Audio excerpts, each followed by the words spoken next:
Hi,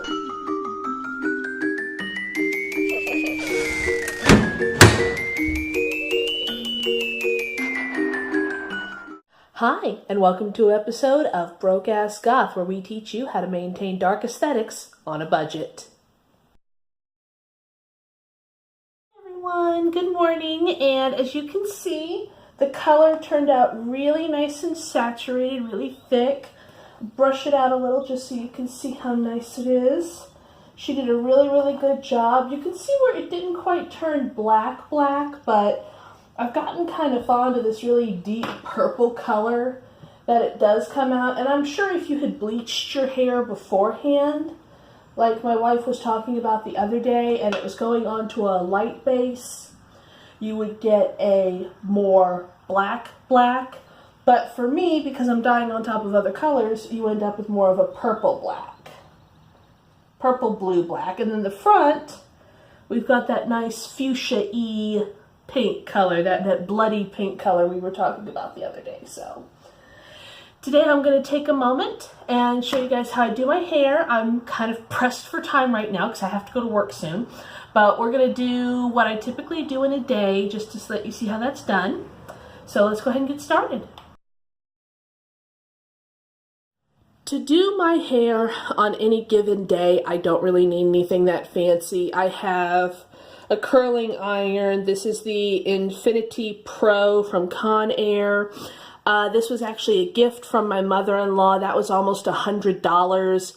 Once again, I know that's a bit of a pretty penny to be spending, but it's an investment item. It's going to save you a lot later on down the road. This is my favorite spread, the Pure Clean Finishing Paste. I find that it goes on, it doesn't leave a greasy residue, and it's very easy to get back out of my hair later. I have a really simple brush, which honestly, it depends upon your hair as to what kind of brush you're going to want to get. Different people have different textures, but I find this one works really well for me. And then, of course, I have a rubber band.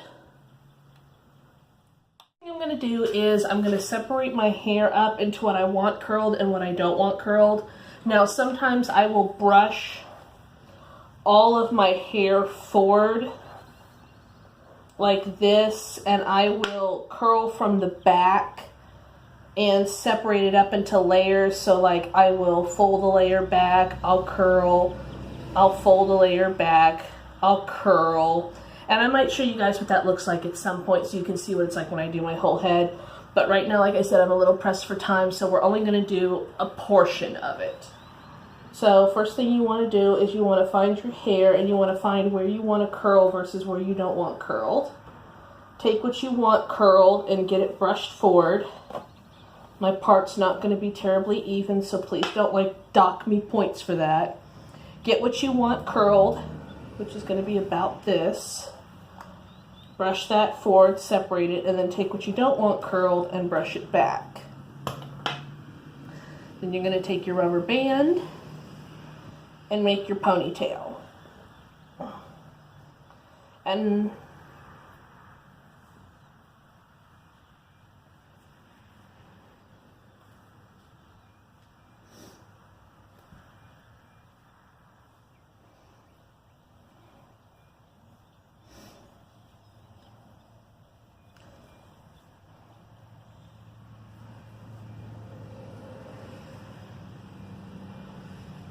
okay, so that's out of the way. So now we have the part that we want to go ahead and curl. And I like to put my curls kind of off to one side so that it's, you know, it's nice and seductive in my face, but not completely blocking my vision. So we take some of the paste, get that up on our finger, and I like to kind of work it in from the root.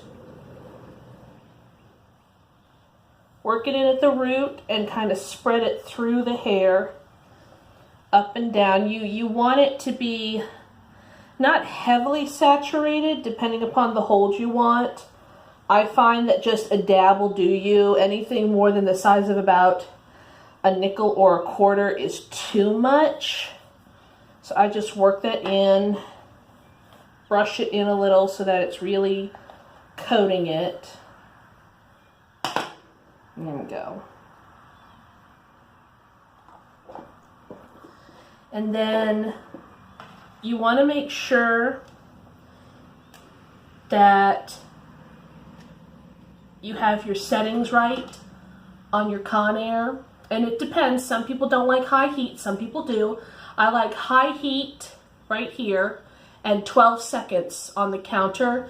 That makes sure I get a nice good coil. And this, honestly, it took me a little bit of time to really learn how to use it and to learn how to use it efficiently, because the good thing about it and what really makes it worth spending the extra money is that if you press this down and your hair gets stuck or tangled in it, it will automatically stop pulling it so you can extract it. Now it'll still stay hot, but it gives you the opportunity to release it so that you can get it out of the coil.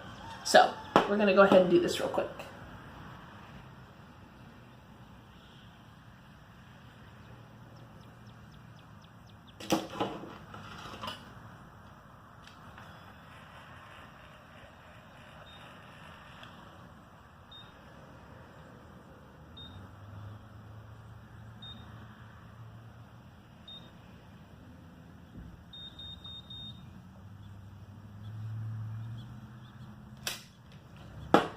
And you can see a little bit of the steam there, but you can also see a really nice tight coil.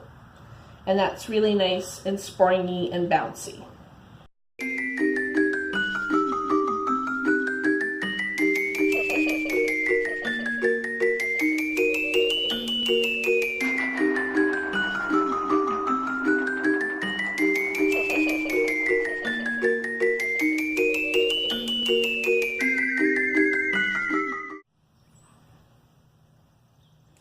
And you can see where I take the hair, I get it sectioned off, and just to show you on this last one, I make sure it's kind of parted from everything else.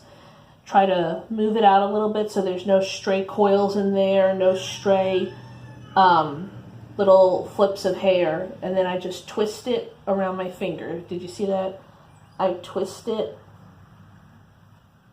like this to get it nice and tight. Insert it down in the barrel. And then just squeeze and press and hold. And you'll hear that little beeping that tells you it's counting down.